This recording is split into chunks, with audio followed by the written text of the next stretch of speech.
The following conversation is with Sergio São Marcos. Sergio is an aspiring cook who is currently attending BCC's culinary program. Before this, he studied music and participated in the drum corps for many years. Sergio and I currently work together at Little Moss. He is a hard worker and a great friend. Without further ado, here is Sergio São Marcos.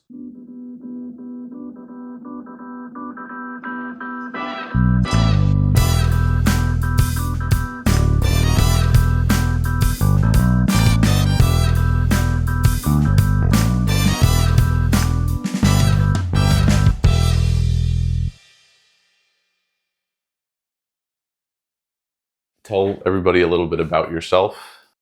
Yeah, I'm 22. I work at Little Moss.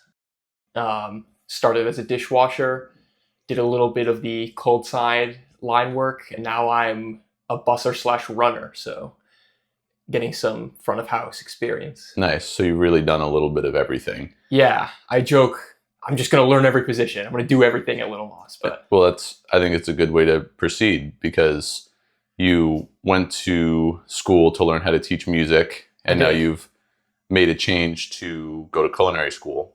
Yeah. So I think doing everything is kind of huge. But on that topic, why did you make that change? I guess I just wasn't... Music is very important to me. And so it seemed like the obvious step to go with my life and my career. But I didn't really enjoy a lot of aspects of it. And so I just decided, I haven't really thought of doing anything else other than music for my entire life. And food is something that I enjoy and take interest in and would really like to learn about and go deeper and dive into it. So I figured, why not? Yeah. I don't want to go all the way through music school and then want to switch and have, do all that. Yeah. The bad stuff. So what specifically did you notice you were not excited about when you were in music school, or what was the thing when you were maybe I should pursue something different? What specifically?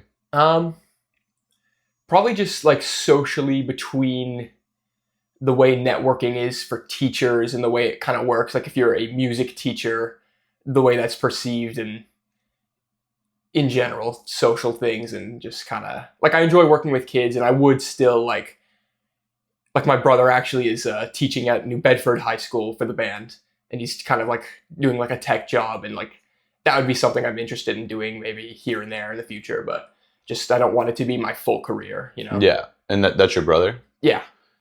Do you think part of it was you didn't want to do what your brother was doing? Not to get No, kind of the opposite actually. He's my younger brother, so he was still in high school. Mm-hmm. And I don't think he's going to do that for a career, but it is just something we're both have a deep interest in and are passionate about, dual passions. That makes sense. Yeah. I thought it was your older brother for some reason, but No, I realized I've met your brother when we went rock climbing, so I should have known. But no, I think that makes sense. And what's great about cooking is it is, a pretty good way to pay the bills while you're figuring something else out as well. If you're if you eventually are I'm not super into this, it's you can pay the bills with it. It's a skill that you develop that you can get paid for. And it's applicable in my life too. Yes. You've got to know how to make food. You can't not cook unless you live in America, apparently. Yeah. Unless you're door dashing every meal, which people do. Yeah. It's expensive though. Yeah. Do. I said do. Yikes. But no, it is expensive. I actually deleted DoorDash from my phone because I was just we were doing it so often that it was hundreds of dollars a month, and I was this is just so stupid when I literally know how to cook. I'm a professional cook. What am I doing? There is always the stereotype though of the chef that just gets home and has Hot Pockets and oh my God, dude, that is me. Yeah. Yeah, not Hot Pockets, but ramen. Oh yeah. Tyson chicken nuggets. Yeah. With a little fucking spicy mayo. I'd say we eat that probably 50% of the time, maybe 60% of the time. They're good. Yeah, and then sometimes we'll make bolognese at the top of the week. Mm. Or some other rice and chicken, and then we'll just eat that for 3 days, and then the second part of the week we'll just eat shit again. But I'll do that too. It's hard. It's just a lot of time spent in kitchens, I feel so your health and eating habits kind of fall to the wayside. Yeah, I was just talking about that with Caitlin. Like, I feel like since I've been working in kitchens more and more, I've been kind of grazing rather than having meals. And I'm fine with that because, like, I don't know, it kind of works. It works for the schedule, but, like, it's just something I hadn't experienced before, grazing rather than having set meals during the day. Yeah. I feel like growing up, I had set meals. Like, you know, we all have breakfast, and then if there's no, like, you have lunch at school, or if you're at home, like, you have a sandwich or something, and then you all have dinner together. So it's like 3 meals a day. But not like yesterday, for example, me and Sayana, I stayed in bed all day because I was tired from Sunday, that long ass shift. But I literally laid in bed till like 1:30, and then she was like, come get lunch with us. So I went and got lunch, and then we ate. So I had 1 meal, came home, ran, like, did whatever. And then I had like beef jerky, Doritos, and a little bit of bolognese for dinner, but I didn't have pasta. So I was literally just eating like just the bolognese. Like literally just meat and tomato sauce, which was not great. But yeah, the grazing diet, I definitely feel that. Circling back to music, do you think that rhythm is something that can be learned, or do you think it's something that you're kind of born with? A little of both. I think there are definitely people that are, and I think it's a nature versus nurture thing, right? So if you're in a household that values music and you're around it and you're making music with your family, it's going to be a lot easier for you to grow up. And, you know, the child's brain is definitely more squishy than the adults. So you can kind of learn them into it without them knowing, and then you'll know it growing up. But I think anyone can learn it. It's like cooking, like, you know, the ratatouille, like, anyone can become a chef, or anyone can cook. It's like that with music, I think, where it's like you can learn rhythm, you can learn pitch. Pitch is definitely harder. Yeah. I think that's kind of what I was going to say next is, like, do you think it's the same with pitch? Because it's a harder skill to learn. For sure. And, you know, Luke, you worked with Luke once or twice. Yeah. I mean, he's only worked once or twice. He's the new dishwasher. Yeah, he is also a musician. And we're kind of talking about, it was jazz night when he was working. We were talking about, like, the music and stuff. And I mentioned something. I was like, oh yeah, like, I'm training my tongue now in the way that I used to be training my ears. And it's a very hard switch. Like, it is a difficult thing for me to learn, I think. Because I've been so dialed into, like, ear training and that sense, I guess. So now I have to train, like, my tasting. Like, you had us try the for food, you mean? Yeah, for food. I didn't know if you were talking about, like, training your tongue for, like, singing, or for, like, oh, that too, yeah, the like muscles. Playing, because I know you play a bunch of instruments, so like a woodwind, like using your tongue or something. But you're talking about you're training your tongue for food, like tasting. Yeah. Okay. Gotcha. It's a learned thing. Obviously, you can taste and you know what's in there. You know what's good, bad, what you don't like. But you were like, oh, it needs more acid. I was like, oh, I know. Like, I'm getting that sense more and more as we go. Yeah, I know I've talked about this like 3 or 4 times, so apologies to anyone who listens regularly, but that's like really the benefit of this book, Salt, Fat, Acid, Heat. Yeah. Because I just finished reading, it's split into 2 parts, if you don't know. The first part is more like literally salt, fat, acid, heat. I just finished that first half of the book, and I'm going into the second half. Nice. Like yesterday. Hell yeah. Yeah. The first half of that book it's incredible. Like, the value per word, I feel like, in that is so good, because it's not that long. Like, it's intimidating because it's a hardback, it's a little bit thick, but like you're right, the first half of that book is like crazy value and is a really insane baseline for your tongue training, quote unquote. Like, yeah, learning how to taste food and how to adjust it, knowing what to look for. Because like I'm tasting like 60 pastas a night right now. Yeah, just back to back. There's only 3 different types, but constantly it's like, what is it missing? What am I looking for? And I feel like salt is the easiest one, because you're like, I don't taste anything. Like, this is like devoid of flavor. So that's easy. And then acid, I think of it as like brightness. Like, yeah, I do this too. is dark. There's a dark flavor I'm tasting right now, or like just a middle of the road luminosity flavor, if that makes sense. And then if it's like way too bright, you're like, shit, I put too much acid in it. Yeah, and I how feel do I like counteract that now? exactly, and that's kind of where you get into it once you're like beyond intermediate into like expert territory with tasting, is you know how to go like, this is too acidic or this is too salty. Like I know I can add I need to add this much butter to try to bring the salinity down. Or like I had somebody send a pasta back the other day and they literally said it was like devoid of flavor. And I was like, well, that's odd because I do everything the same way every time. And I tasted it. Like I tasted that table just like I taste everything that goes out of the kitchen. And so I knew there was something wrong because when I tasted it, it tasted great. And that's when it's like troubleshooting. Like, I don't know if you've ever built a computer before or like anything like that. I'm sure it's the same with music. It's like you're struggling with something. And sometimes it's like, it's not actually you making a mistake. It's like your reed is broken or, there's something technically wrong. And that night it was the pasta water. Like I thought Danny had salted it and I did taste it, but I was drinking coffee right before I tasted it. So the bitter took away the salt. So I was like, I think this is salty, but I was drinking coffee. And then lo and behold, it wasn't salty. So by the time that pasta got to the table, it sucked out all the salt. Yeah. So, like if you're at Yankee Candle, there's the palate refresher where you smell the coffee beans. Do you think there's something like that for your tongue? Yeah, good question. So Eric Repair is the 3 Michelin star chef at Le Bernardin. And I saw him on YouTube. I'm sure this is a common practice, but he's where I learned it. Has little cubes of cheese that they prepare while they're prepping. Mm-hmm. And it's a very mild cheese, like Havarti or like some just like Comte, like some really, really neutral cheese that has like no salt, like just a hard cheese that's very neutral. And so they'll eat a cube of that and then taste. And that does help you taste more objectively. Mm-hmm. Like an easy one too is just like drink some water and then do it. Yeah, water definitely flushes. Or like, I know this one's a little weird, but if I'm like in a pinch and I'm really having a hard time and it's not like service or anything, I would never do this during service, but if it's just like prep, I've like licked my skin like way away from my hands because obviously you don't want to get spit in food, but you can like do something like that because your skin is neutral to you. Yeah, it's like your own. That like in a pinch, like at home, you can do that. Yeah.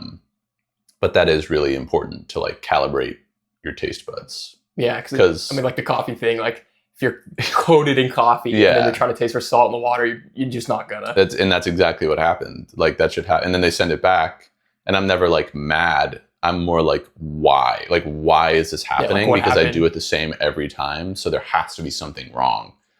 But yeah, I mean, that's just the way it goes. Yeah.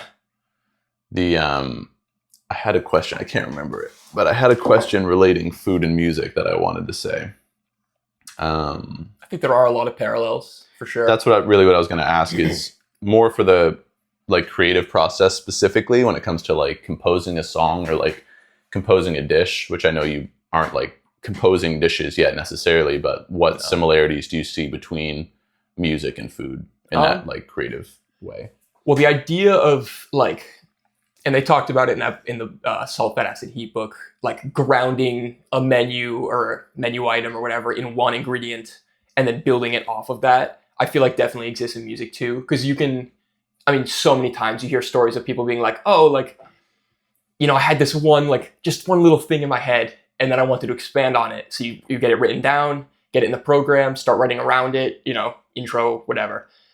And I feel like that kind of is the same, where you can base it off of like one motif and then have a motif.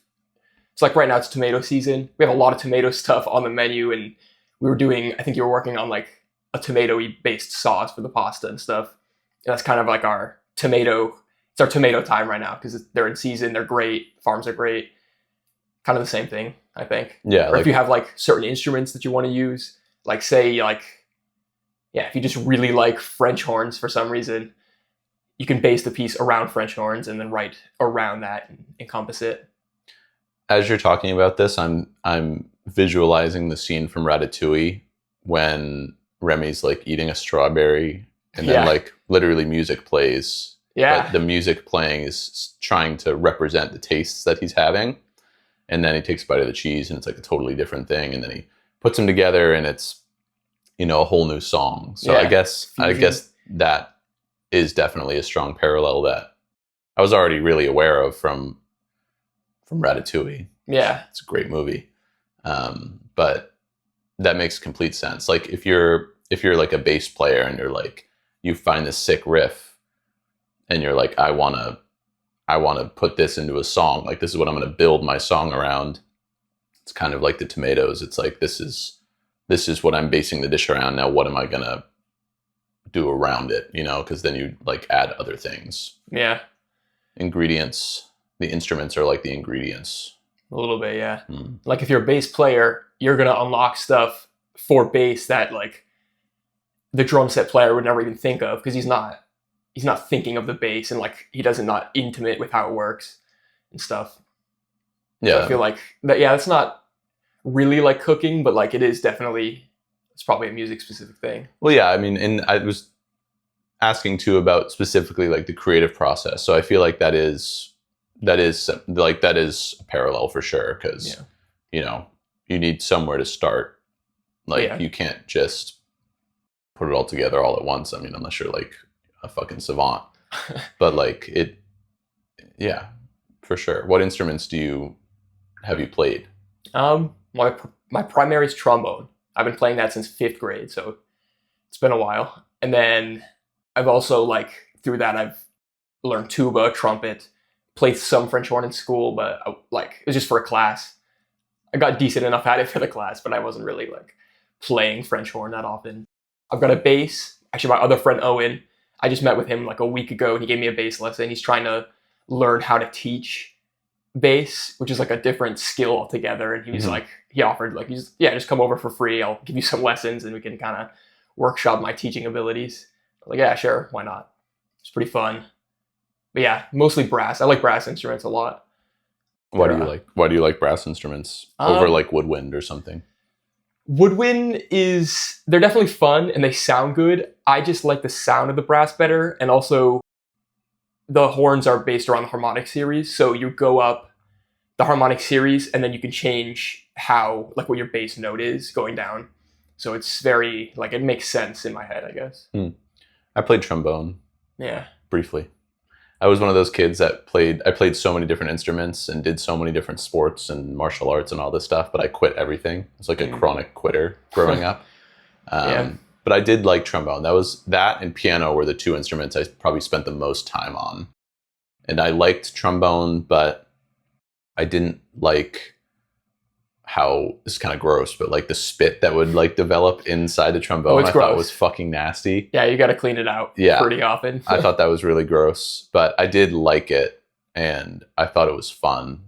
Like I liked going like this. Like, you know, like that was cool. But I think if I were to try to master an instrument now, it would be piano for sure, because that's the one. Piano's a good one. I spent years taking piano lessons, and then I just like stopped.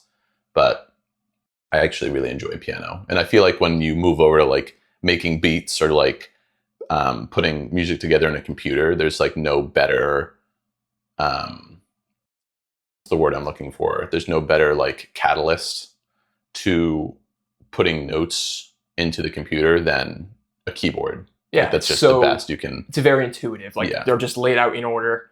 You can manipulate it how you want. You can do any instrument too. Yeah. Like you can do bass with the piano because you know where the notes are. Like that's. Yeah.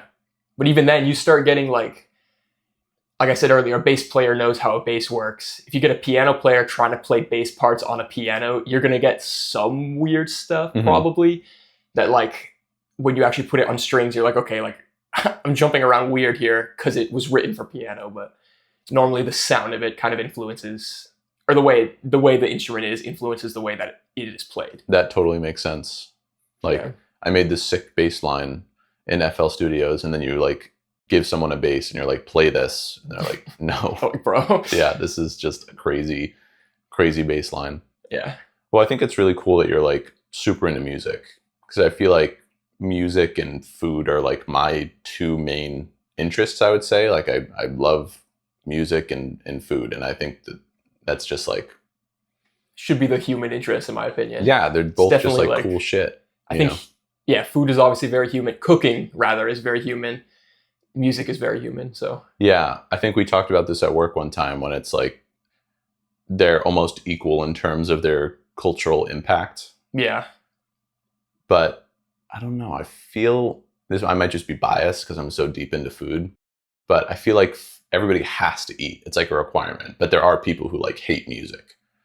And I feel like those people shouldn't be part of society. Personally, I think we should lock them all up. Fact. But like, I think their cultural impact is huge, sure. Like both.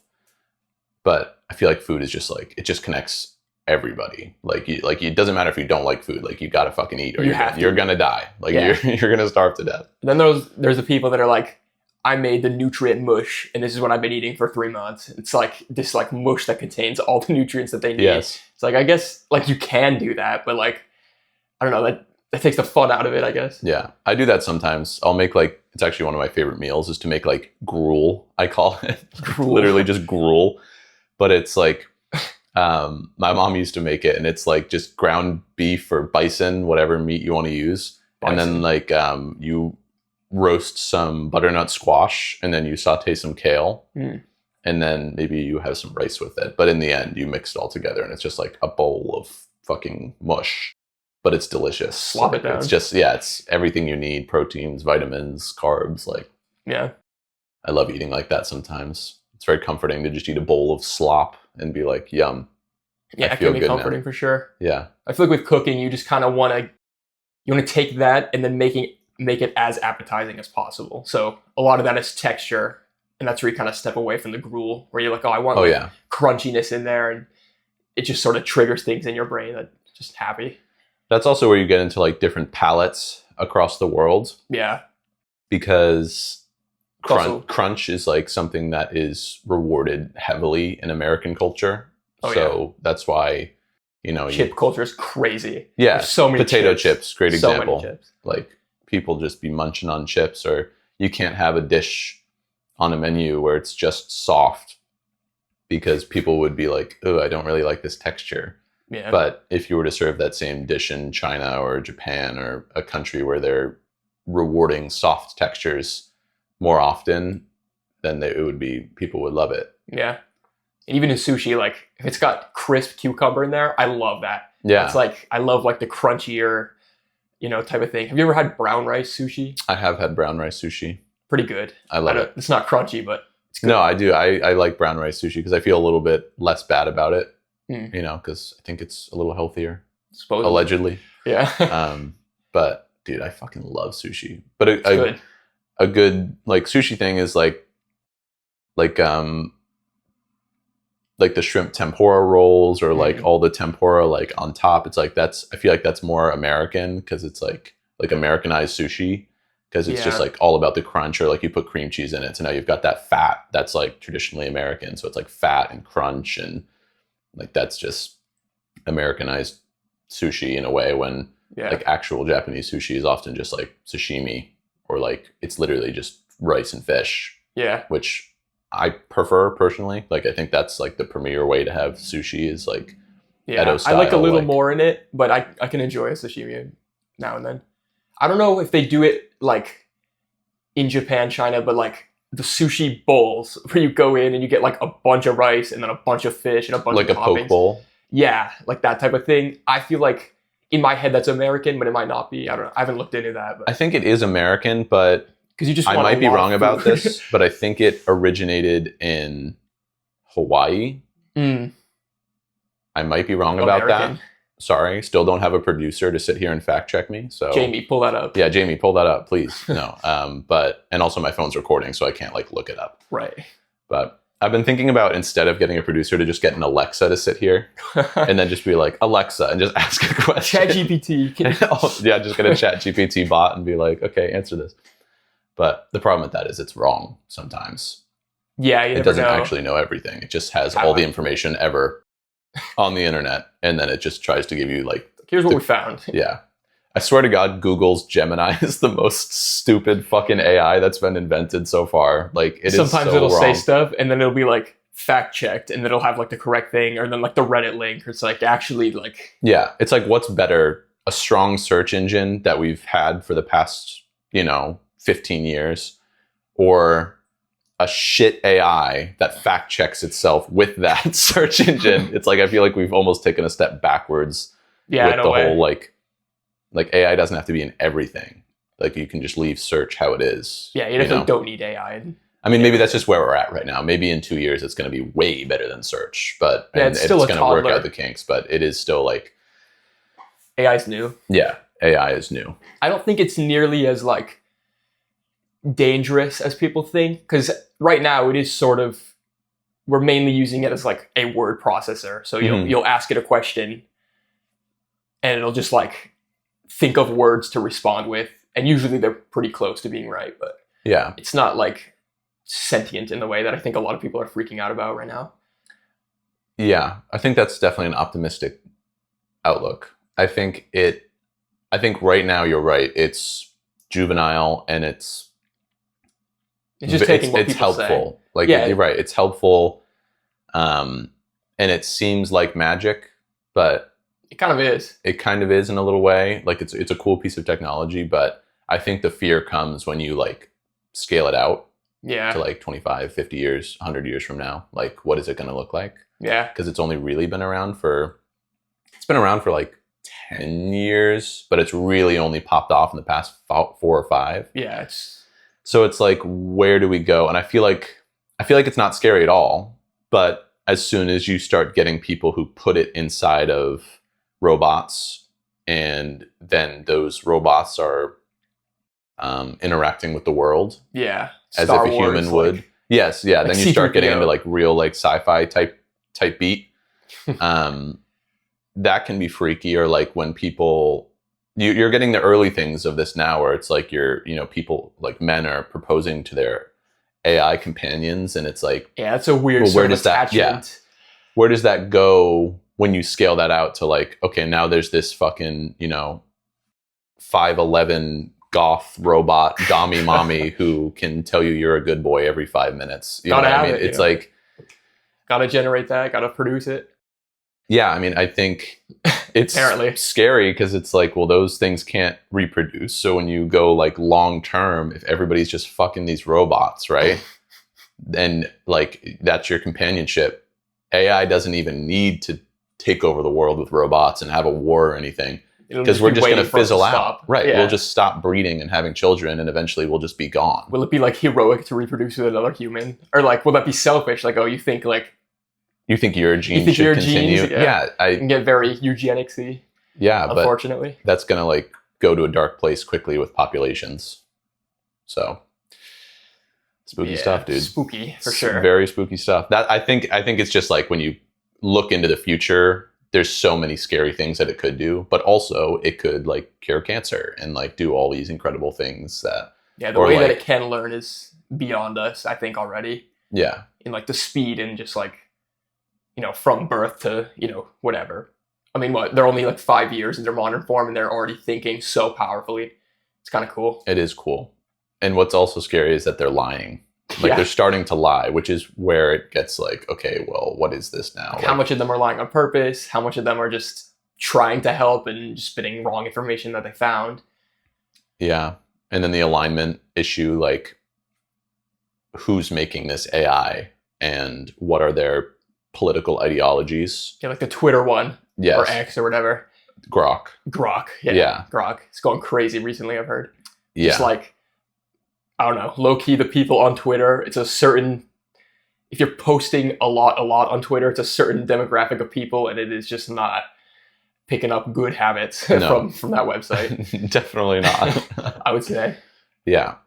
But also like Google's, for example, I remember when they first like released it, it was very like left-leaning, and I think that's the one where all the problems were, where if you ask it to like make a picture of the founding fathers, and it would make the founding fathers like women of color, and you're like, well, that's just actually not accurate. Like it's cool that you can do that, but why are you doing that? Like I didn't, nowhere in there did I say make a politically correct 2025 version of the founding. It's like I just want a picture of the founding fathers. Yeah, and it's just like give me George Washington. Yeah, give me George Washington, or give me Paul Revere or something, and it's like.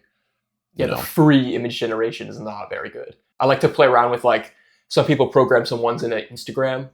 So you can get like, sometimes, I don't know, you've probably seen them pop up where it's like, talk to the Rizzler, but then there's like image generation ones and you're like, make Squidward. And it just like makes this weird blue blob that's like reminiscent of Squidward. Yeah, like, it's got the nose, but that's it. Yeah. Yeah.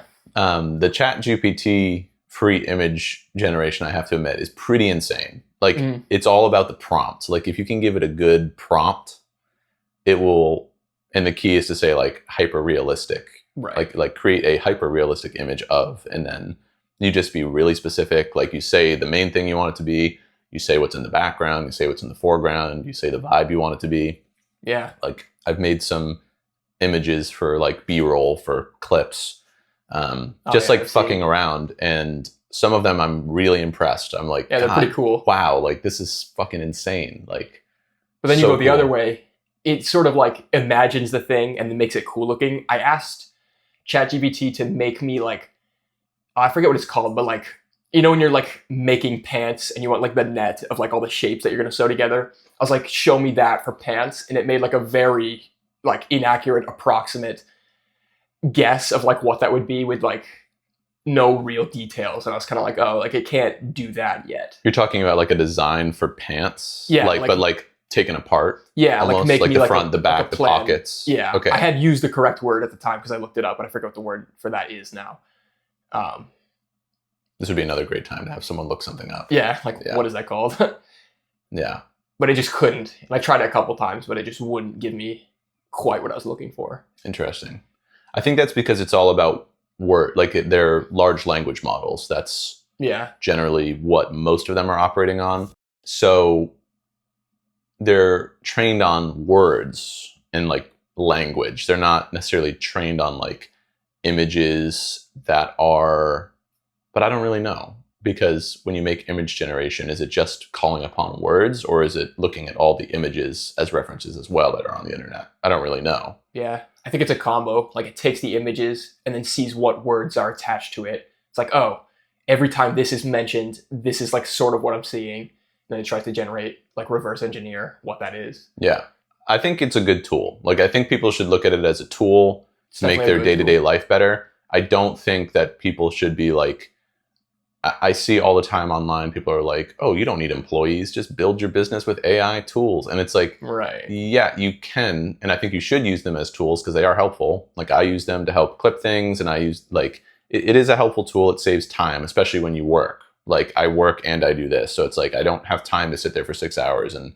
filter through every single podcast and pull out the most interesting parts. It's like, you can use it for things like that to save time, but I still pay someone to do the audio, and I still do most of the editing myself. I just really use it to pull the clips out. It's not like it's generating the podcast. Exactly, like right. We're still sitting here, right. It's not a content. It's kind of crazy. Yeah, that is insane when people just do like AI podcasts completely. And I'm like, who's watching it? That's what I always wonder. I'm like, what dumbass is sitting there like, oh my God, new episode just came out of my favorite AI podcast. It's gotta go listen to the whole 2 hours. Yeah, like what? Well, I think for that, then that'd be mainly for clip farming. So it's like generate 2 hours worth of perfect clips, and then you post them over the course of a month, and then you get like, you know, 1 million views on this one on YouTube Shorts, and like just feels so like scummy. Yeah, it is scummy.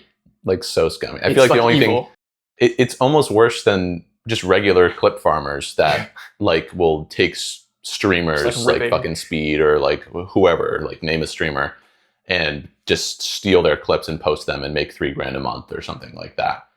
Like that is totally doable and honestly easier, but I just feel like morally wrong about that. I feel like I would rather, if I'm going to post clips, I'd rather just like make content and post it and not have AI generate it, or like, but sorry, going back to what I was saying with like, I don't think that people should try to completely replace employing people. No. Because again, pan that out 25 years, nobody has a purpose. A lot of people find purpose in work in their career.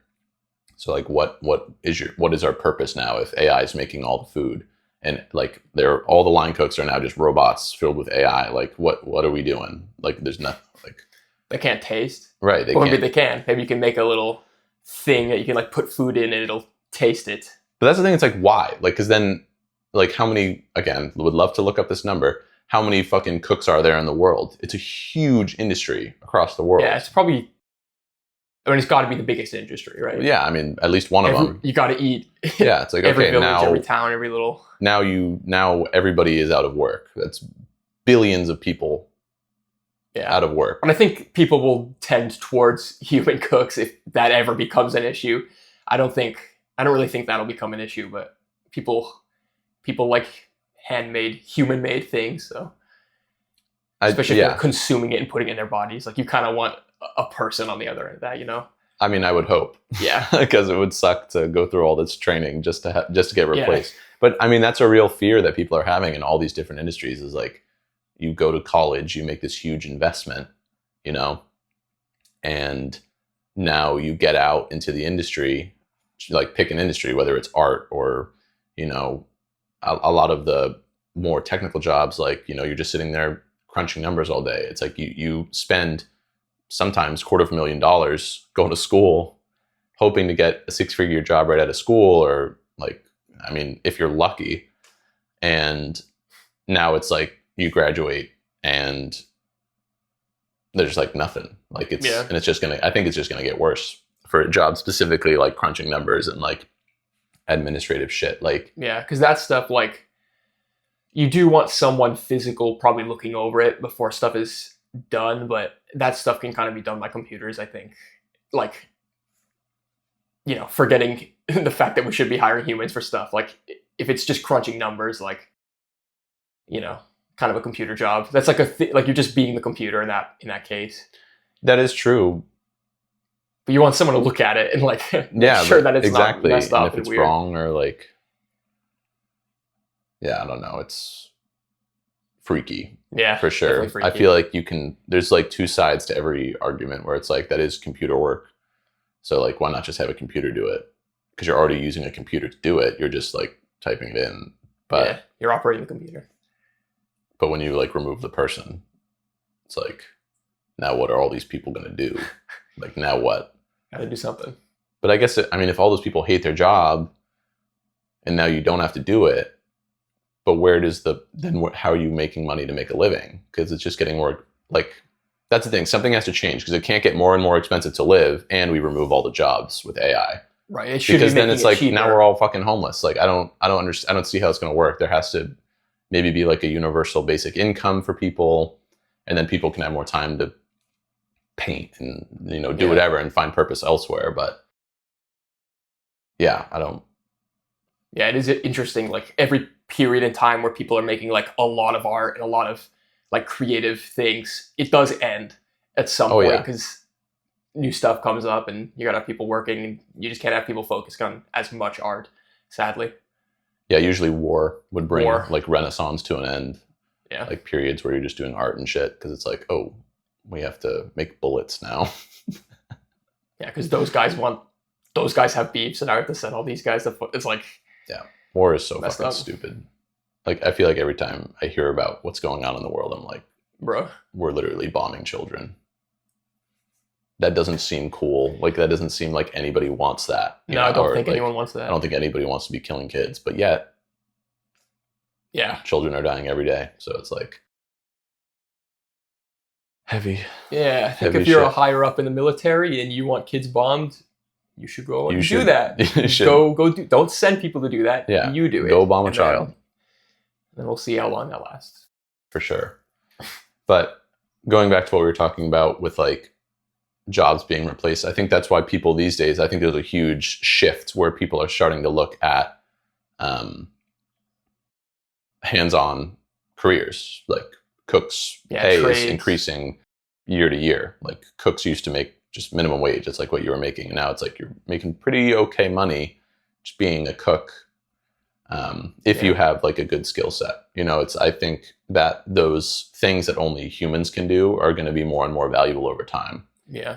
Which is good, because I could see a future where, like, let's say that these robot cooks hypothetically are now just like working the line in all these corporate places, but you can then be a private chef for people who can afford it. Now you can charge whatever you want. So then if you're a chef and every other cook is just like a robot. Well, now your human expertise that these robots were trained on is now extremely valuable. So it's like, oh, I can go and cook for you and I'm actually a human. Like that'll be $1,000 or that'll be, you can charge. I could see that happening in the future for sure. Going back to chips, like I think like, I mean, that's all robots making it. There's really, I mean, there's people around, but it's kind of just a big machine that just pumps out millions and millions of chips. And it kind of feels like, I don't know, like if you eat a bag of Lay's and then you go and have like a homemade like salt and vinegar chip that you fried and cut yourself and whatever, there's a noticeable difference between what those are. They're just fundamentally different, I think. Yeah, and hopefully people always see the value in that. I think they will, because I mean, it's been a part of culture for forever, as long as humans have been around. It's like, food, eating, cooking, taking care of each other. So it's like, hopefully it sticks around. It will. Hopefully, because I got to make a living. Everybody's got to fucking make it work. Yeah. I also want to eat good food. Like I want to be able to go places and like, yeah, you don't want to just get like goop. No, I don't want robot food. No, we don't want Wall-E where it's like everybody's eating everything out of shakes. Yeah. Because that's just mush food. That's everywhere. Kind of gross. But dude, I'm deep into chess right now. Chess, yeah. I'm back on my chess shit. Recently. I've been playing way more games. I kind of had a lull for the last year, but I'm back in it, I think. It's such a fun hobby. It is. It really works your brain in like a way that nothing else really does. Yeah, and Rubik's Cubes. It's very similar for me. Like the way I have them in my bag because I carry them around, but the things you're thinking about when you're doing You have a Rubik's Cube right now? Yeah, I'll pull it out. Pull that up, Jamie. Jamie, pull that shit out. This one's kind of like overkill ginormous, but like... Could you solve this? I could. I do regularly. How long would it take you to solve it? Like less than 10 minutes, I think. It's a 7x7, so yeah. I don't know if you can see that. This is like a expert Rubik's Cube. Yeah. But it's all very like, I don't know, I like learning skills like that. Can you solve it while we're talking? Yes. Okay, I'm going to shuffle it. I don't know if it'd be too loud, but I can definitely... Yeah, you go for Sorry, Luke. This is going to be horrible for audio. It'll be quick, I promise. But no, the things like... when you brought a Rubik's Cube, I have to have you solve it. Oh, yeah. This is something that I've also been doing since middle school. So it's like... it's just kind of one of those things that I ingrained early in myself and I just never forgot. And then the skills kind of compiled and then I just enjoy doing it now. Thank you. There you go. Something for you to work on. Yeah, something for my hands to do. That's your gameplay footage at the bottom. That's your Subway Surfers right now while you do the podcast. You get to work on that. Yeah. I'm just going to gather my thoughts real quick while you start that. For sure. Oh, I did want to ask you, what is the best song? The best song? In your opinion? Oh, that's not fair. That's a question. Oh, man. Well, obviously there's no best song, I think. Well, that's what I said in your opinion. Like, what's your, opinion, I guess a better question is, what's your favorite song? But I thought it would be funny to phrase it like, what's the best song? No, yeah, no.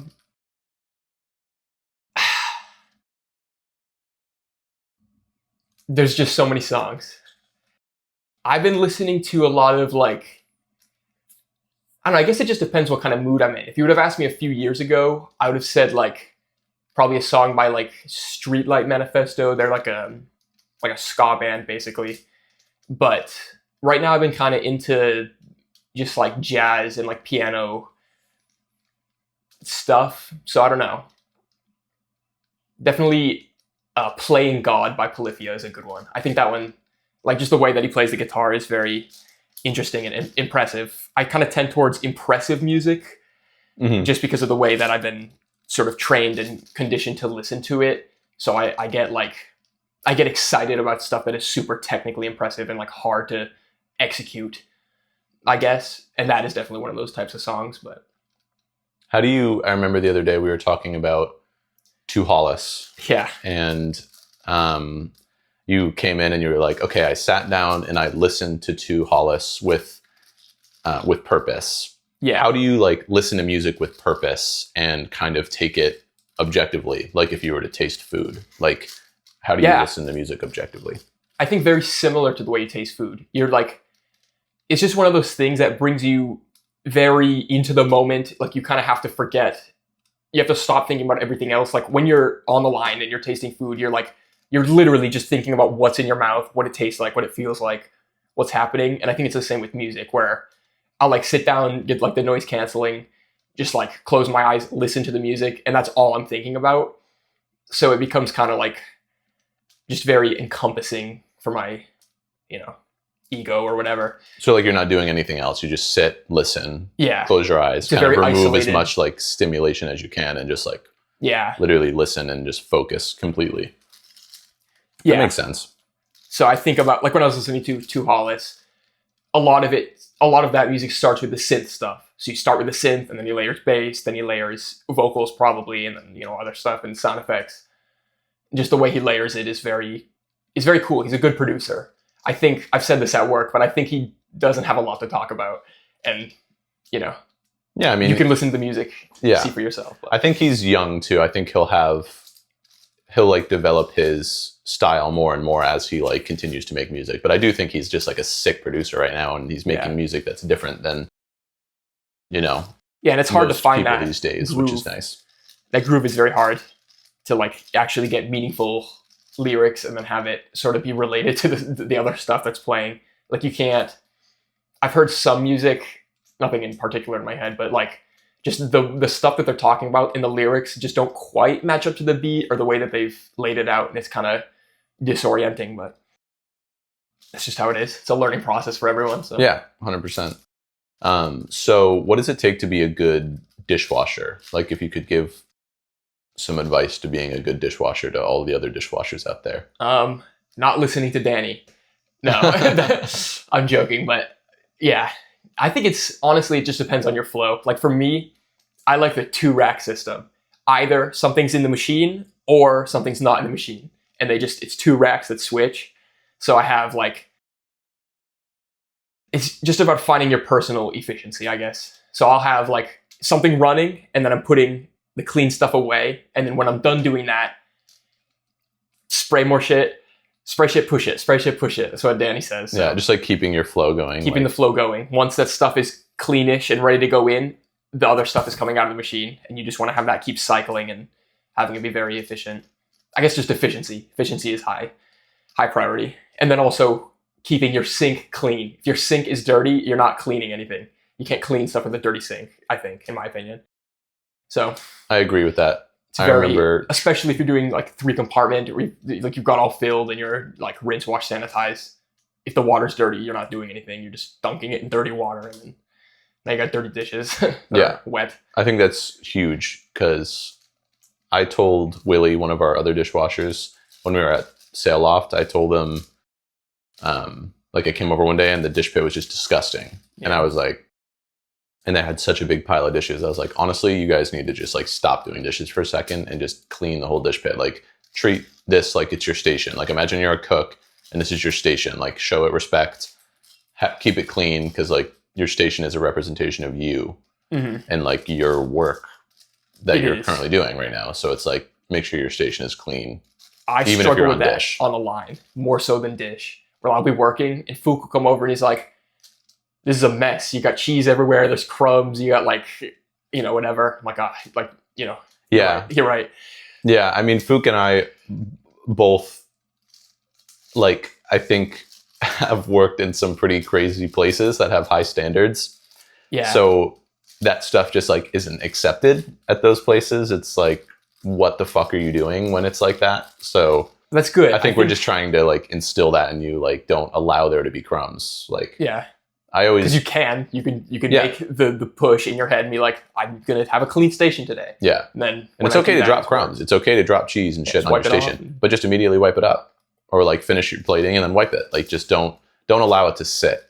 That's the thing. That's kind of what I always do. Like my little piano, like the little piece of stainless where I rest pans doing pasta, gets so crazy dirty because of all the carbon on the bottom of the pans, and it just gets dirty. But as soon as I have a second in between fires, I always just have like a wet towel to wipe down, because like if that piano is dirty, I feel like I'm doing a bad job as a cook. Yeah, it's interesting that you call it a piano. Do you feel like you're playing the station like someone would play a musical instrument? Because I watch you guys and it seems like a very similar flow state when you're like you're dialed in, you're doing what you need to do. You're not making music, but it is sort of, it's rhythmic. It's very rhythmic. There is definitely a rhythm to the kitchen for sure. Yeah, I feel like it's a zen. I feel like the flow, I mean, I've never gotten good enough at an instrument to feel like I could get into a flow state where I'm just like playing it. You know what I mean? Like, and I'm just rocking out.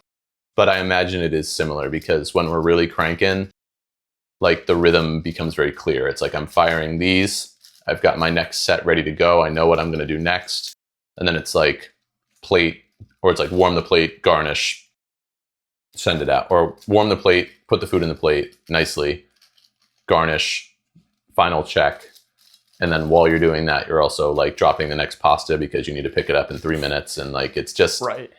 There is like a flow to it. And I feel like if you don't find your flow, you're just not going to be successful. No. And it affects everybody too. Cause like you and Danny on pasta have very different flows, but they're both like, once I learn your flow, it's very easy to work with as a dishwasher. Cause Danny kind of just like, not one at a time, but he's using a lot less pans at one time than you are. And you're kind of like, it's very interesting to watch like how much stuff you have going on and like prepared for, you know, a few orders down the line. But it is like it was a learned experience for me, being like, oh, like I need to like watch what he's doing and learn when to get the pans and when to give them back, and, you know, learning curve type thing. Yeah. I don't know why I do that. Like I do use a lot of pans because I'm trying to do everything in its own pan.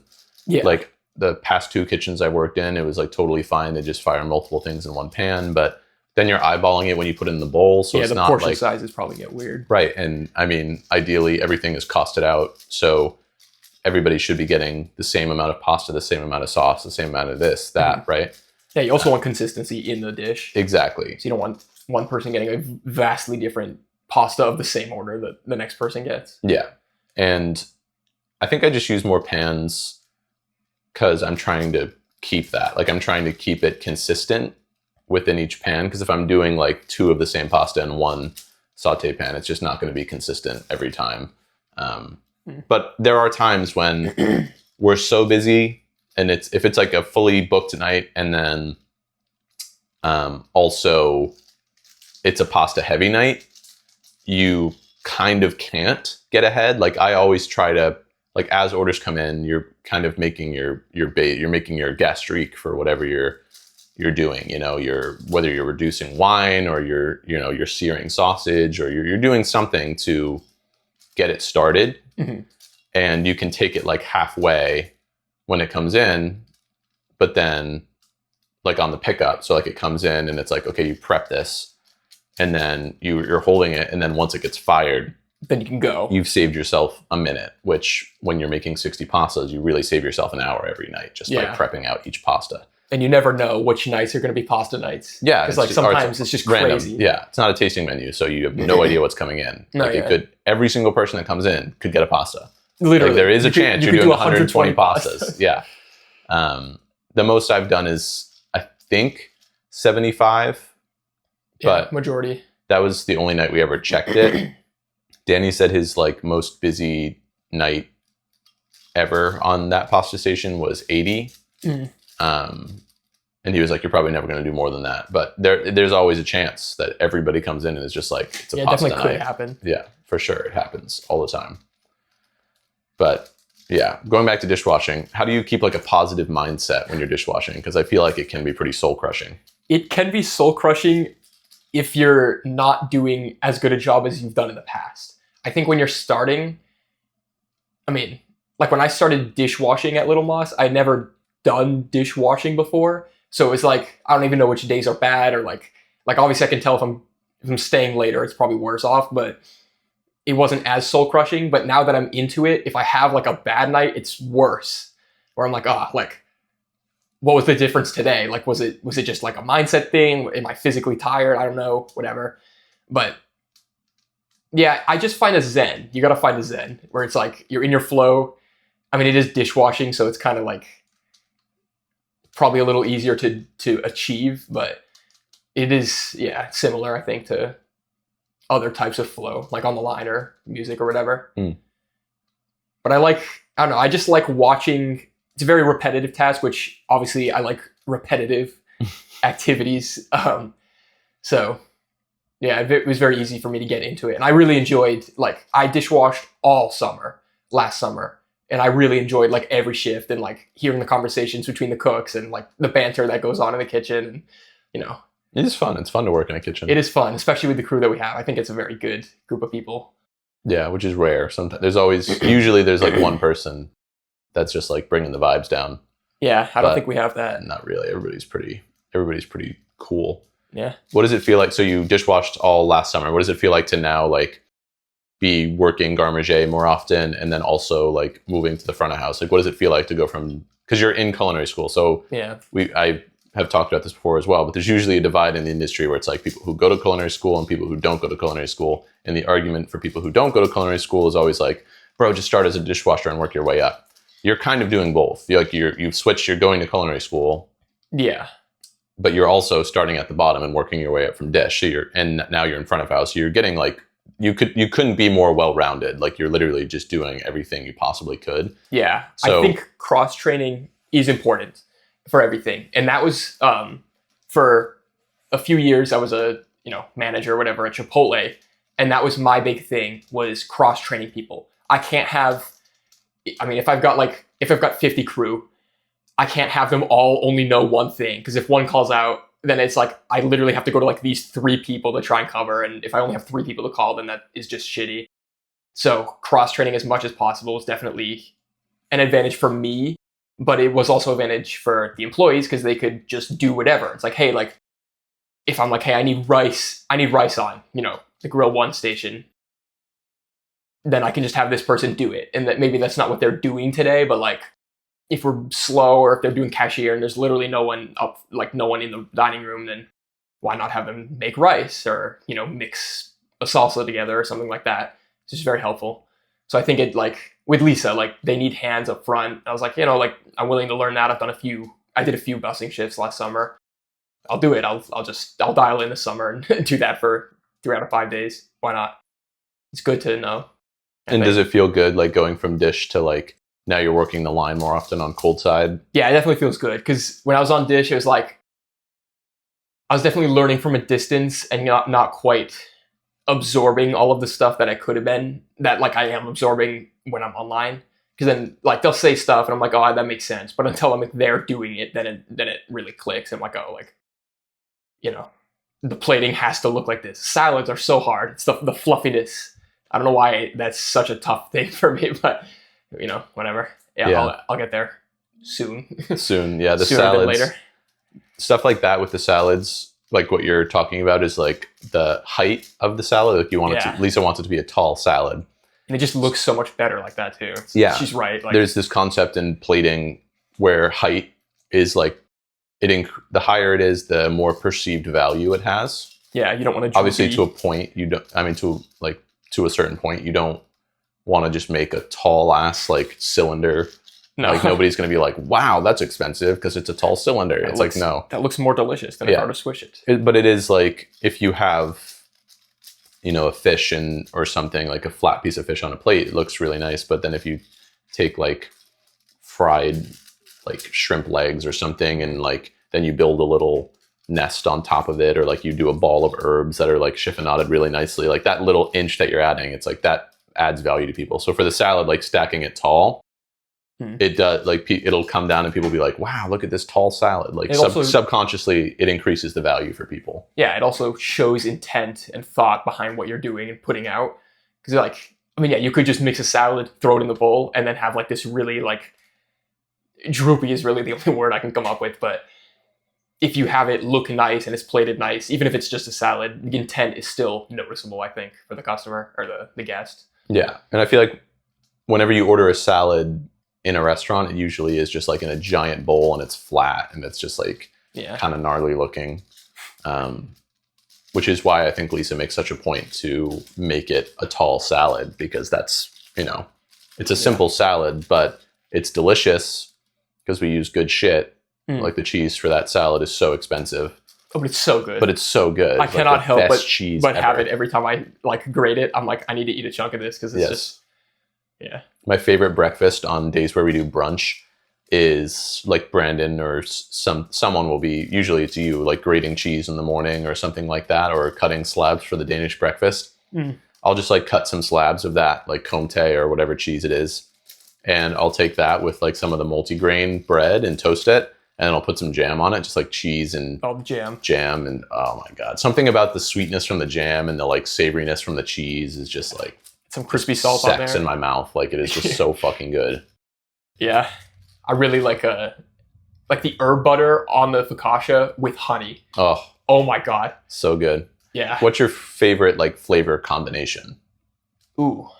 Like salty, sweet, sour, hot and spicy. Probably salty sweet. I have a really like sweet seeking palate. I just love like, it's probably just the American sugar addiction too, but like I love sweet things, and the sweet and salty is just so nice. I was eating like the Ben and Jerry's, I think it's called Chubby Hubby, where it's got like pretzels in there, but it's like literally chunks of pretzel, like chocolate covered pretzel, and it's just so nice. It's funny you bring that up because Sayana's favorite flavor combination is also salty sweet, I think, and her favorite snack, like her go-to, is chocolate covered pretzels. They're good because they're just salty and they got that little sweet thing going on, and that shit is crunchy. What's your favorite? Where do you stand? I really like sour things. Like my favorite candies are always like sweet tarts or like anything with citric acid on the outside. So like Sour Patch Kids or like sour Skittles. Like I just love the fucking tart sourness. But if that's more specifically for candy, I feel like for food itself, I really like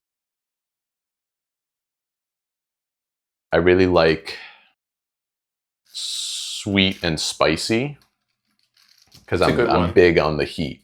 Especially those Asian like blends where it's, it's like sweet and sour is like with like a spicier sauce in something is so good.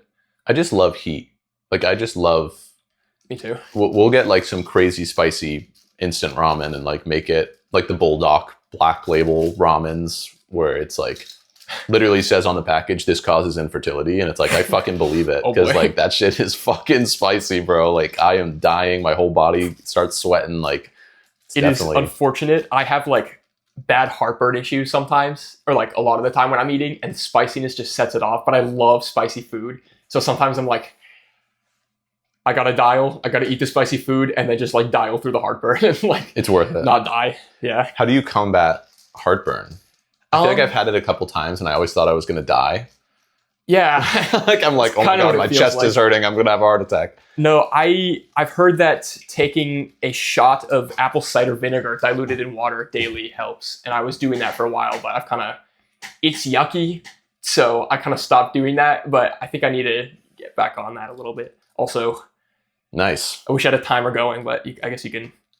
Well, for those watching, you can see when he started, but that's a solved 7x7 Rubik's Cube right there. A man of many talents. Yeah, you could say that.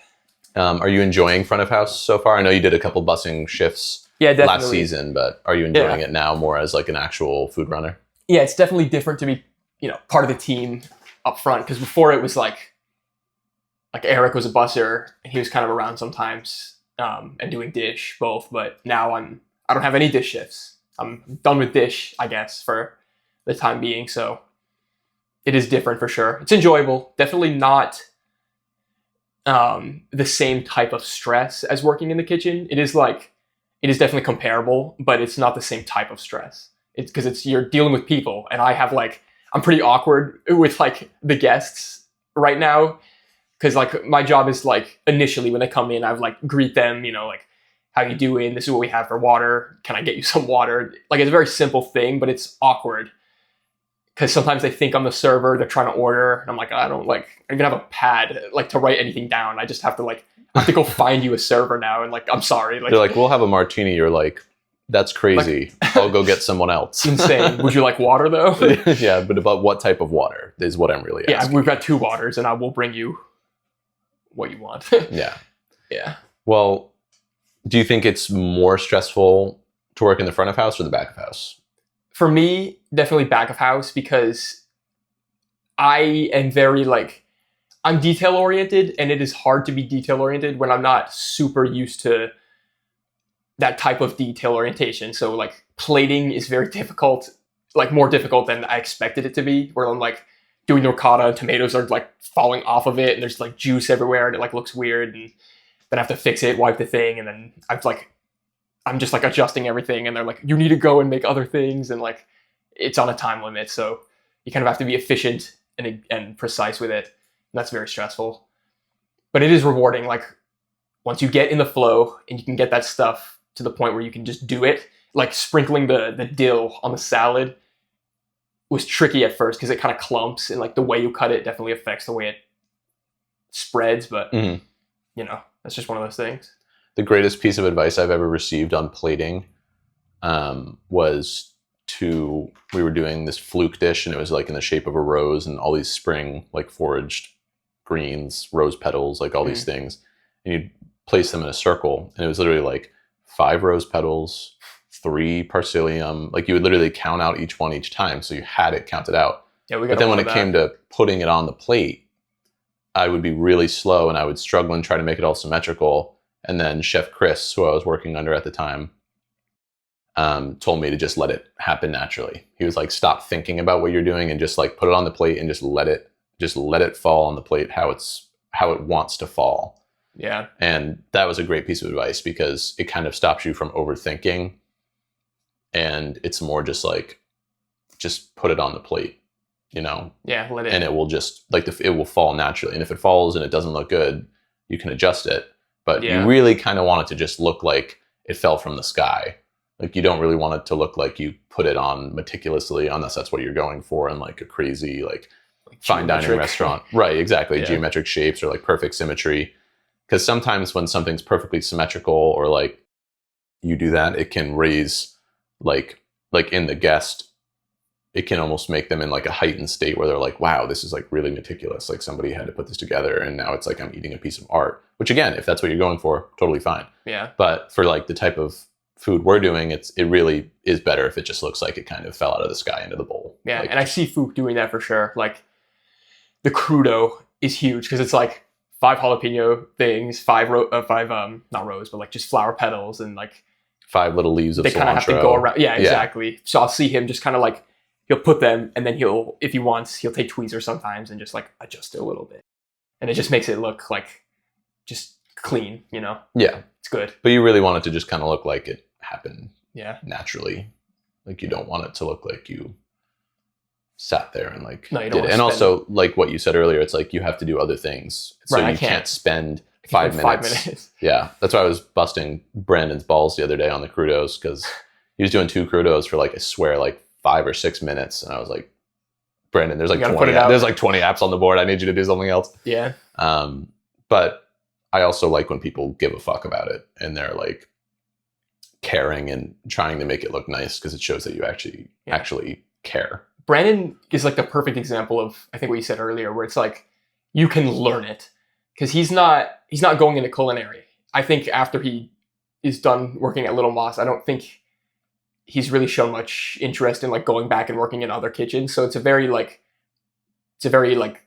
just short thing for him, but he takes care and he makes things look good, and it's very good to see. Yeah. I mean, it's a good kitchen for him to work in, for his one and only kitchen. Yeah. Because he's been there for 5 years. He's the longest employee there. And like, you know, he's doing a good job. Yeah. Shout out Brandon. For sure. As far as eating the art, I really like that sort of idea of like creating art that then gets destroyed instantly. I really like that. And that is kind of what music is, because I mean, it only is existing for the instant that you're making it. It doesn't, I mean, unless you record it, but which, you know, nowadays. But like live music, it like you're playing it and it's happening and everybody's enjoying it at the same time. Yeah. And then when it's over, it's done. And you can tell people about it, but it's not same as like listening to that exact set that you just listened to. I love that's honestly what got me started in like super interested in music, was that like once you're done creating the music, it is gone. And it will be gone. And like once your season ends with the orchestra, you will never have that orchestra again, because those people will split off and do different things, and you will never be with those people in that order again. And it's a very like temporary like bonding thing, I guess. Yeah. Yeah. That's probably what you're attracted to in food as well, because nothing is more temporary than food. You know, you spend all this time prepping it and doing all the stuff and putting care into it. And it dies in a window. Like you got to get it out before it starts dying. Yeah. It literally is sometimes art that you're making that is going to be turned into poop. And you know that. Like you know that somebody's going to just eat that and shit it out. Someone's going to poop it out. Yeah, literally. But that momentary, I mean, food has momentum.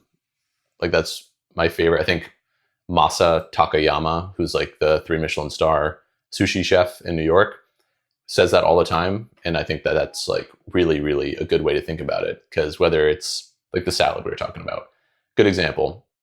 If you don't have a cold bowl, kitchen's hot as fuck. Yeah. So, and we don't have heat lamps, so that's good. But no, I don't think we need them. You put it on the pass, and if it sits there for like 2 or 3 minutes, it's just going to wilt. Yeah, you've now got a room temperature salad. Yeah, and like 2 or 3 minutes is a small window. So, I mean, you can put it in the low boy to kind of keep it going, but then if you go to like hot food, like you put up a pasta, that butter sauce is so temporary that I'm making like that, like you have to. Emulsion is so temporary, it will literally break just sitting there, or it will get absorbed by the pasta, or like it has momentum. It has to go to the guest as soon as possible so that they can eat it when it's as hot as possible or as cold as possible, depending on what it is. Yeah. But that's like critical. And that's where coordination comes in. Because like, I mean, if you put a pasta up, Irini's not ready, say there's a salad with the entree, we're not ready, like it's just going to sit there. You have like, everyone's got to be dialed in. And that's where like those calling out like, oh, I'm 2 minutes out. Yeah. That is such a helpful thing for everybody, including like, I mean, the dialogue is usually between the grill and the pasta at Little Moss, but it is helpful for us to listen in and be like, oh, like this is where they're going to be in 5 minutes. So we have all the tickets too, so we can see everything.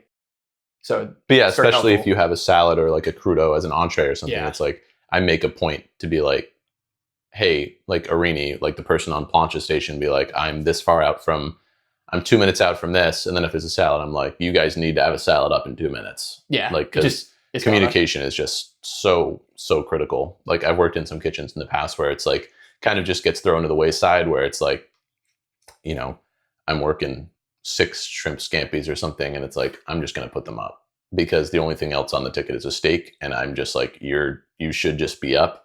Yeah. But then if they're not up, all of those die in the window and it's not good. So it's just as important in any kitchen. Like communicating, timing is everything. Because going back to like the whole momentum thing, like people are spending money. So you want them to enjoy the food when it's like, yeah, for sure, at its best, which is hard. It's especially really if hard. The food is like more expensive, then you really want to put forward something that you're proud of and that they will enjoy. Yeah. Like think of the caviar tater tot we have on the menu, almost $40. Yeah. And I like getting the correct amount of caviar on there is difficult because it's hard to scope how much you actually have on the spoon until you start doing the thing. And the size of the tater tot changes sometimes depending on who's making it or cutting it. Yeah. So it's like that's a tough one. And again, if it sits there for 2 minutes, the creme fraiche is gonna get soggy from the creme fraiche and the caviar. Yeah. So you want it to get to good. You want it to get to the guests when it's like hot and crispy, but the caviar is still cold, and then the creme fraiche isn't dripping down. It's very difficult. And it's like a 1 minute window where it's perfect. Yeah. And it's tough to get it to the guests. With the dressed oysters, no 2 oysters are the same, so you kind of have to have some give and take with how much caviar you're doing. Because if I get like say a lady ordered 4 dressed oysters at the same time yesterday, and I was like, bro, like I need to find 4 oysters that are basically the same size so that the caviar portion can be the same and look normal. Because if I do the caviar portion the same and the oysters are different sizes, that'll look weird. And if I scale the caviar portion to the oyster, that's not fair for the pricing. I feel just like having a different portion based on the oyster because that's not something. Yeah, it's $8 per dressed oyster. So you want them to all be quality. So I had to I dug for a second. I was like, okay, I got to make sure they're all the same shape, same size, but I'm also trying to do it quickly because we got to put it out because that's just how it is. But that's good instincts because again, if you go to a really upper echelon restaurant, that's what it's all about. Like all the oysters are the same size, and you would probably benefit from working in a place like that. Yeah. Like the first place I think of, not that you should go work there, is like Joel Robuchon's restaurant in Las Vegas. Like they have a whole eater video on it. Mm-hmm. And I say this because you said you like when it's like you're eating a piece of art, and they literally will pipe dots on a plate in a grid.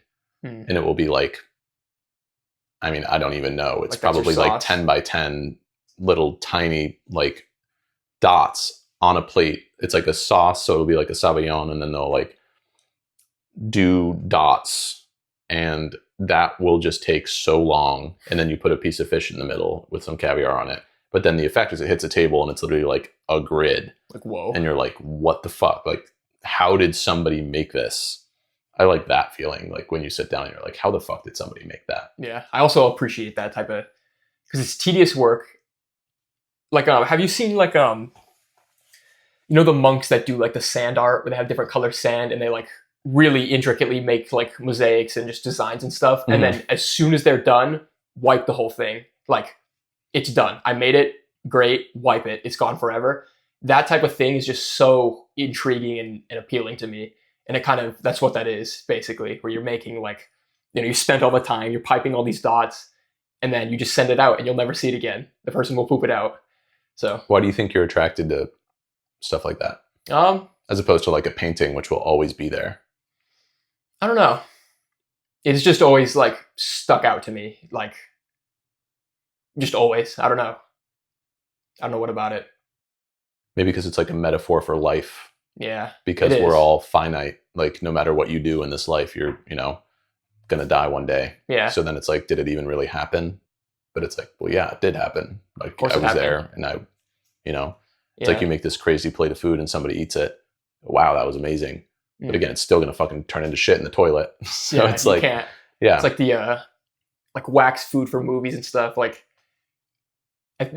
trying to make the most hamburger looking hamburger, but then it's average. But that's that is the art, is you're making something that isn't food that makes you want to eat it, Mm-hmm. That's a very different type of thing. But it's also fire too, to draw another fire. It's you light a fire and it burns and then it dies out, and it's was that fire even really there ever? Because now it's gone. It's not a permanent thing. Yeah. I feel we experienced the fire, and we're the only ones that got to see it. That fire, that particular fire. Right. And that's kind of the live music. It's we experienced this cover band playing this song on this day, and they sounded really great. But then jazz nights are wonderful. Jazz night is awesome. I love it. Yeah. For people that don't know, every third Thursday at Little Moss, we do jazz night. Yeah. We have these incredible jazz musicians come in and just fucking blow the roof off of the place while people are eating, and it's awesome. Yeah. And they just get so the dialogue between the bass player and the drum set player last Thursday was just incredible. They were making eye contact for 5 minutes straight, and just he would do a little something, he would copy him back, and it was always a dialogue, and that's very good to see. That's what I love about jazz music. Yeah. It's you watch them and they're just up there having fun. They're not super stiff or anything. They're all just up there having a good time. The saxophone player is kind of watching everybody, and then he comes in, and it's just, I didn't really used to appreciate jazz, but the more I've listened to it on my own, and then also seeing jazz live now pretty regularly, I really like it. Seeing live jazz is important, I think. I think so everyone's just, you got to get out and see it somehow. And I was lucky enough, I went to school for music. I was lucky enough to see a lot of live music from my peers, and it was very incredible to just get to experience that, because I like music. Hell yeah. And I feel jazz is the purest expression of music in a way, because it's not so rigid where it's you have to follow the sheet music. Yeah. It's kind of more I'm playing what I feel at this moment, and knowing what will set, knowing your fundamentals need to be so solid to play jazz, I feel like. It is encompassed by a lot of training and a lot of practice and a lot of deep understanding of the way music works and the way your instrument works. But it allows them to like just express themselves in what appears to be the most free way possible, which is interesting. Like when I was in middle school, we had a jazz band and I was in the jazz band, but our method of playing jazz was like, here's the chart, here's like, this is out of the real book, we're going to play this, and then you're going to take like improv solos on like maybe 16 bars, but it's very like it's very just simple because we're middle schoolers, so we don't have that depth of understanding. And then the teacher would come on, he's like, I'm going to take a solo real quick, and then he would just blow our faces off on the saxophone. And like for me, that was a moment where I was like, wow, like this can be something that I can get into and do. But like obviously I didn't stick with it. I'm not going to continue educating people on music, but it was one of those like big moments for me in middle school. It's pretty cool. Yeah, but even if you don't continue educating people on music, you can still continue enjoying music and like progress in your own way. Exactly. And I've been playing a lot less recently because of, we're busy. And it's the busy season. It's hard to do anything right now except work. Yeah, but I don't mind that.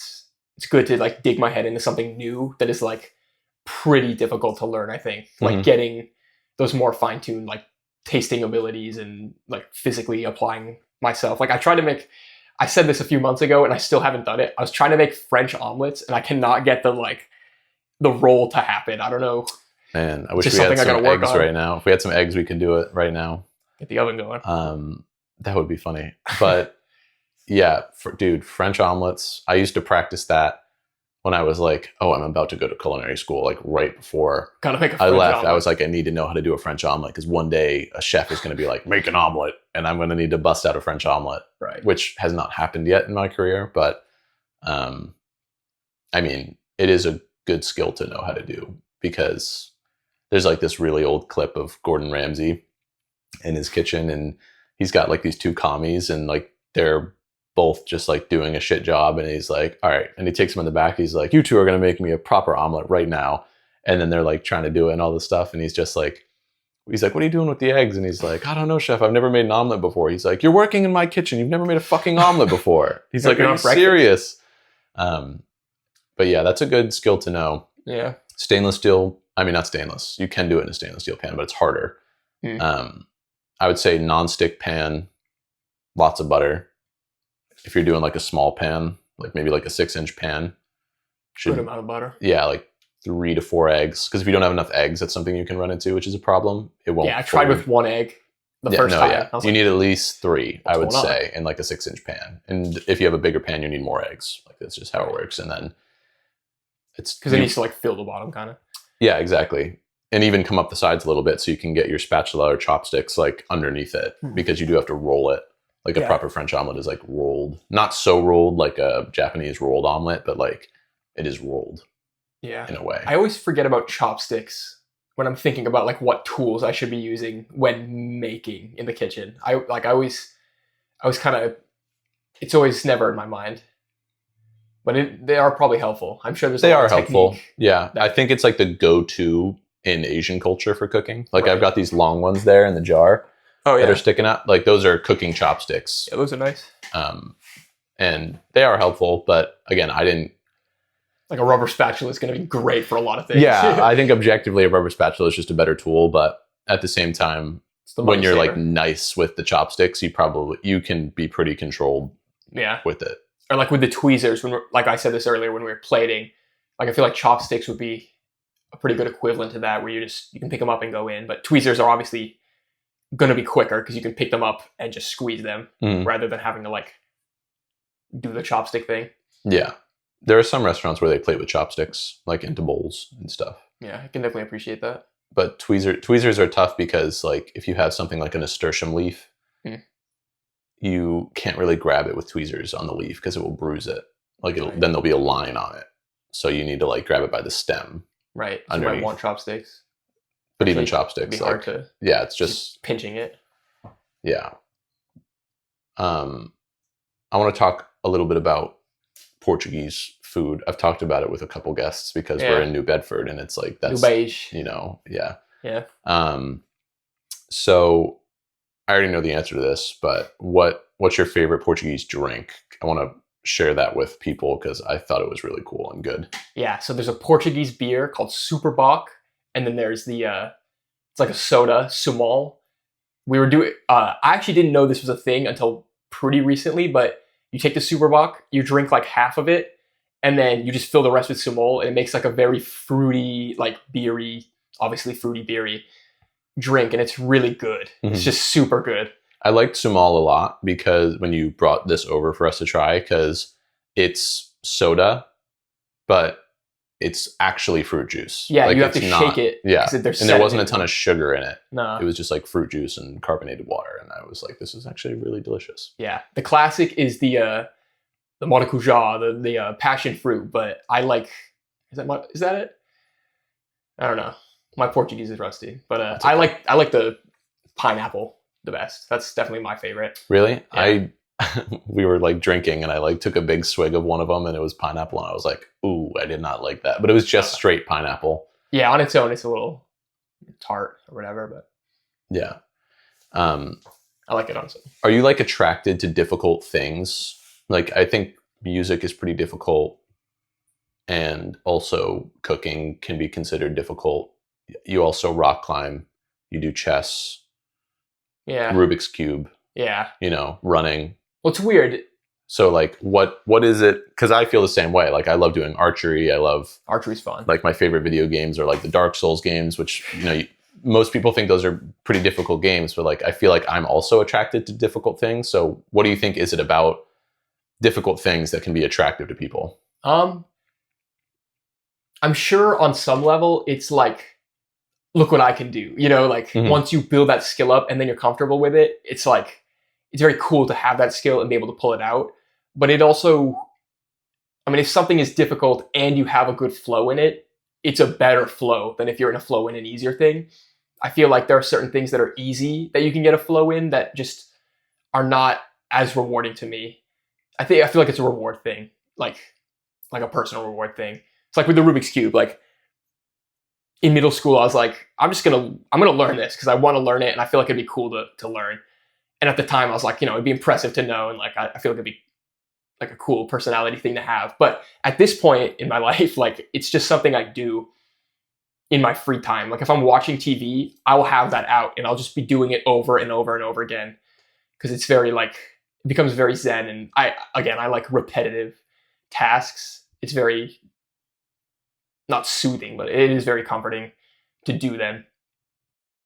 But as for just difficult things, I guess I am attracted to more difficult things. Like rock climbing is definitely one of those things where it's like, I'm sort of just pushing myself in it and growing within it for myself. Cause that's not something that's not one of those things where you can like show off with it. It's sort of just like, I want to go by myself and climb and project my things and do them.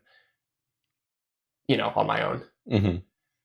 But then when you have people over, and you're inviting them to come for the first time, it's like, oh, look at this, look how cool this is. I just want people to share that with me, I guess. So it's look how cool and impressive this can be. And you can definitely learn this because it is a physical thing. So obviously, unless you have a major, handicap or something, you can learn it. And climbing is just, it's another human thing. I think, we're apes. People should climb. Go climbing. Yes. Definitely. Climb rocks, run, do fun stuff with your body. I've been finding, because I've always liked difficult things, but I've been finding more recently, since I started climbing with you guys and now I'm running more, I've been more and more attracted to primal movements or just primal things. So it's I really am enjoying running because I feel like we're supposed to run. You gotta run. We're supposed to be chasing down prey and that's what we were kind of built for, Yeah, long distance running, hunting mammoths. Yeah. We're the only thing on Earth that can take this thing down solely because if you have 12 people in a tribe, you can just take shifts running and catch up with it. I don't know if you ever do Indian sprints. I don't know. That's the right word. You're racist and canceled. Oh, no. No, but that's what we called it in high school, where you'd get 5 people in a line and you start running at the same pace, and then the person in the back would go to the front, and then that type of thing is what we're built for. I did that in cross country. Yeah. It's fun too. And it's like team building. It's like, oh, I'm back at the back again. I gotta push sprint in front of these people. I definitely did that, and it definitely was horrible. But more recently, I do like the primal stuff, like running. And then also I really realized it when I started climbing with you guys, because I realized how weak my hands were and how weak my forearms were, and how I didn't really know how to climb something like very well. I could climb a tree if it was easy to climb, but it's a different skill. It's definitely different. And it feels very like, this is what I should be doing. Like it's difficult, which is fun. That already tickles my brain. Mm-hmm. But then when it's like, we are literally monkeys. So like we should be climbing, or we should be hanging, like hanging from things. It's like, nope. Like, how often does your average person spend hanging? Not a lot of time. Like, not a lot of time in their life. But we come from monkeys who literally hang like hours a day. Yeah. So I think it's good to do things that are like primal. Yeah.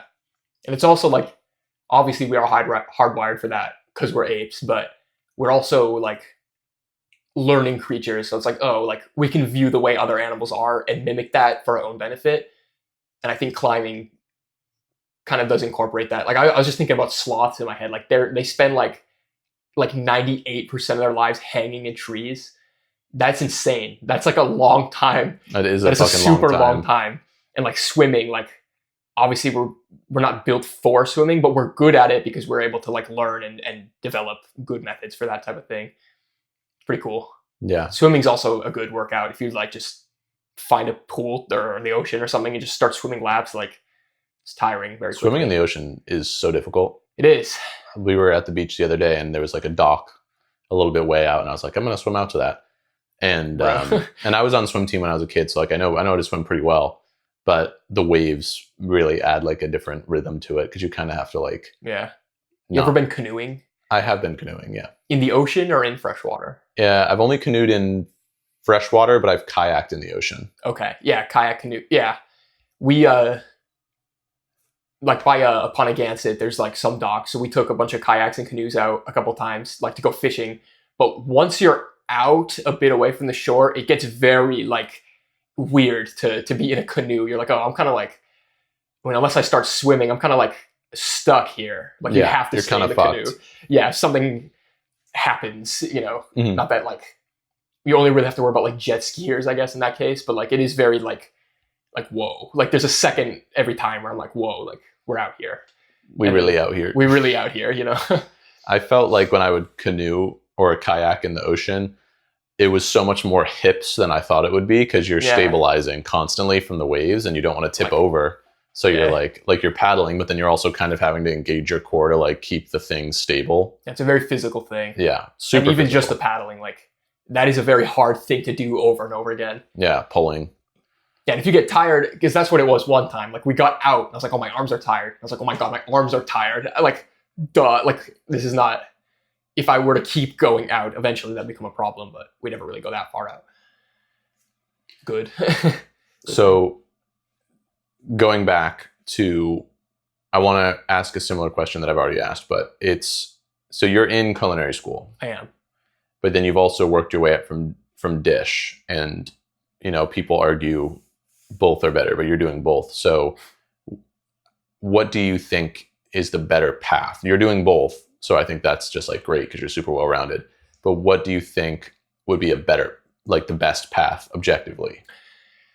It definitely depends on what, like for me, I'm doing both.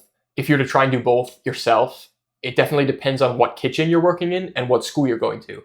I think like you went to the CIA, that is like ultimately going to be better than a community college culinary program.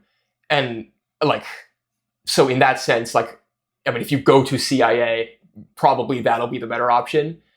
But if you're working like at Texas Roadhouse or some like chain restaurant, it's going to be probably worse than like working at Little Moss, where it's very like farm to table. We're thinking deeply about the ingredients in the menu and really what we're putting into the meals that we're giving out. So I would say in my current situation, I've learned way more from Little Moss, but I'm also not done with school yet. So I don't really know what's in store. I think that's totally valid. Yeah. Like, I think the habits you learn at places, it really does depend. That's a good point. Like where you are, because everybody's just like, yeah, like we live you should on the ocean. So. Yeah, everybody's like, you should just start as a dishwasher. But if you start as a dishwasher in like, kind of a shitty restaurant, and then you work your way up in a shitty restaurant, you're always going to have shitty habits. Yeah. And you're going to be a shitty chef in the end. If your chefs don't care, then you're not going to learn caring. Yeah. It's a thing. That is like one clear advantage I see to culinary school, just because they teach you how to act in a kitchen, and they teach you, I mean, in theory, they should be teaching you like fundamentals and how to work clean and all these things, which you might not learn if you just spend your entire career in like one chain restaurant. And then at culinary school, everyone's there because they are deeply passionate about cooking. You wouldn't be there if you weren't. And that's what the first year is kind of for, like the weeding out, as some people say. Sure. But, I mean, the professors at least are definitely into it, so they're going to be a great resource and a great like wealth of information and help. That'll be good. But yeah, I think, I mean, for my current situation, definitely working from a dishwasher and moving up has helped me a lot more than what BCC has been doing. And there is stuff that is like super useful that I'm learning at school. Like we're going over like how to order and like how like literally how that works. Like if you have a company that'll bring you food and dispersing stuff, that is good to know. But as far as actually cooking goes, being in the kitchen is going to be better than anything else. 100%. You have to be in the kitchen and doing it yourself, or you're not gonna learn. Yeah, I totally agree. I think it depends what your goal is too. Like I only went to school because at the time I was cooking a lot and I was really enjoying it. And then I was like, I think I want to be a chef. And then my dad was like, well, where do you want to end up in the industry? It's like the first thing he said. So I guess chef, but there's such a big spectrum. You can be a chef at fucking, I mean, not really McDonald's. I feel like everybody who works there is a cook or a manager. There's no real like chef there. Because they're not adjusting the menu themselves. Yeah. So that's a bad example. But like in a corporate chain restaurant, like you can be a chef there.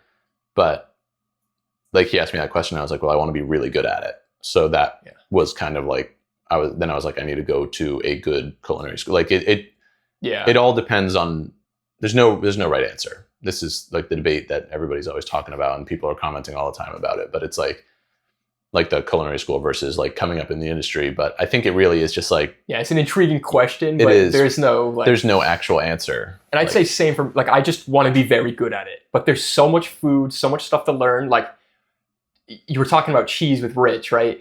There's so much cheese. You could spend your entire lifetime getting into cheese making and really honing that skill and not know how to do, an omelet or whatever. Right. But I just I want to learn everything at the highest quality and highest information level, but that is sort of like an unachievable task almost. Yeah. But definitely not, I mean, you can push for it forever. That's the goal. Yeah. So I want to learn what I can. I think that's what we're always pushing for, is like we're pushing for the idea of perfection. We're like, it'll never actually be perfect, but we're just like chasing that. Lisa's very good with that. She's just very detail oriented and very, she's very direct about what she wants, and she can be very good about speaking how she wants her stuff to be. And I admire that. Hell yeah. Hell yeah. Anything else you want to say? Anything you want to plug? I feel like we've been going for a while. Nah. That's okay, because nobody watches yet. So there's only like 50 people who watch this, so it's all good. Yeah. But yeah, dude, thanks for coming. Yeah. This was super fun. Yeah. Thank you for having me. Yeah. Good talks. Good talks. Hell yeah. Hell yeah.